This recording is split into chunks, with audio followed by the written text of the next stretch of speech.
3 ദിവസമായി പരുന്തിനെ പേടിച്ച് പുറത്തിറങ്ങാതെ കുട്ടികൾ. പനമ്പാട് നവോദയം വായനശാലയ്ക്ക് സമീപമാണ് സംഭവമുണ്ടായിരിക്കുന്നത്.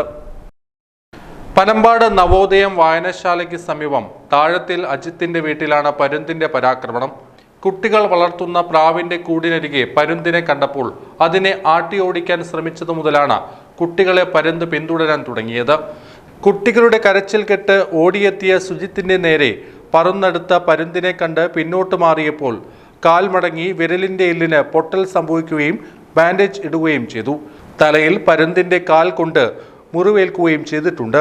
ഭക്ഷണം കിട്ടാത്തത് കൊണ്ടാണ് പരുന്തിങ്ങനെ പെരുമാറുന്നതെന്നും പരുന്ത് വെറുതെ ആരെയും ആക്രമിക്കാറില്ലെന്നും മനുഷ്യരുമായി ഇണങ്ങുന്ന പ്രാകൃതമുള്ള പക്ഷിയാണ് എന്നൊക്കെയുള്ള വിദഗ്ധ ഉപദേശത്തിന്റെ അടിസ്ഥാനത്തിൽ ഭക്ഷണം കൊടുക്കുകയും അതിനുശേഷം കരുണക്കോട്ട് രജീഷ്, മലയംകുളത്ത് ശകുന്തള എന്നിവരുടെ നേരെയും പറന്നെടുത്ത പരുന്തിന്റെ നഖം കൊണ്ട് മുറിവേറ്റ് രണ്ടുപേരും ചികിത്സ തേടിയിരിക്കുകയാണ്.